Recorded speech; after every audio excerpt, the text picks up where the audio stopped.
Hi, welcome to my review for Deepwater Horizon, directed by Peter Berg, a biodrama centered on Mike Williams and the crew aboard the Deepwater Horizon hours before the infamous BP oil spill of 2010, the deadliest oil-related disaster of all time. So in case you're unfamiliar with Peter Berg, he has brought us such films as Friday Night Lights, Hancock, Battleship, and a film that I did quite like of his previous directorial effort, Lone Survivor. That said, I can't really say that this was a film that was on my radar because the trailer just didn't look all that intriguing, and the same can be said for the Lone Survivor trailer, or at least it was for me. However, also not unlike Lone Survivor, this is not only a pretty damn good film, but it's arguably a great one. First of all, Deepwater Horizon really blossoms with its strategic filmmaking by Peter Berg. He utilizes a lot of handheld camera work with intense close-ups that really aids in placing the audience on the Deepwater Horizon with its workers hours before the inevitable, and later provides an intense sense of claustrophobia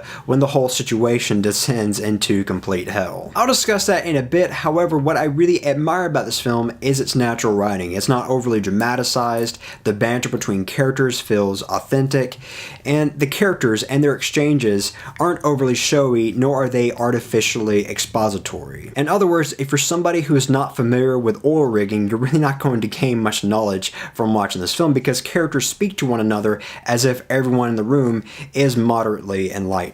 Again, it's kind of as if you're just some sort of bystander on the rig. Good news is that the specifics aren't all too necessary because all you need to know is that corporate greed mixed with lack of maintenance checks, botchy concrete, and a whole hell of a lot of pressure made shit go boom. And when things go boom, Deepwater Horizon becomes a straight up horror film. I have never been in all of my life more afraid of fire, machinery, and mud. It's essentially a monster flick with the rig serving that role of the monster. It gets pretty nasty, but it never becomes gratuitously nasty. It's unafraid of showing the impact, however, it never once comes across as exploitive. I mentioned earlier how the banter between its characters feels very much authentic, so in other words, these characters feel very naturalistic, as if they are real people. So when you get to these moments, it actually does have an impact, not in terms of the actual horror of what you're seeing, but because you actually kind of care about the people on this rig, which I think is important and does a great service because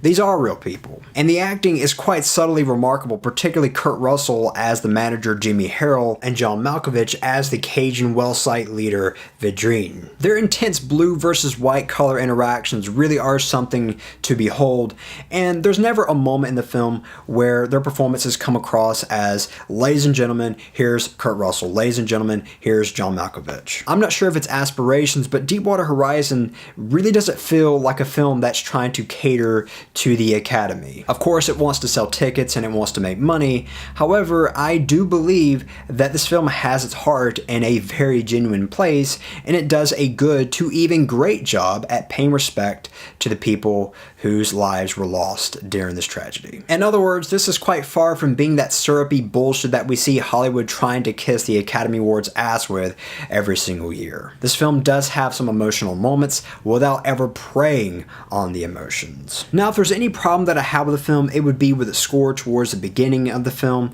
It's that typical ambience that has that tranquil vibe, yet at the same time hints at something ominous is going to happen. Like, it's that kind of tranquility to the point where it's like, yeah, something bad is bound to happen because this is just too perfect. That kind of thing. So with all that said, I'm going to give Deepwater Horizon a good 4 out of 5. So there you have it. Deepwater Horizon is one of the best films that I've seen this year. It's definitely worth your time if you haven't seen it already. If you have seen it, however, do let me know your thoughts on it. And as always, I'm Colin Kirkland, and thank you so much for watching.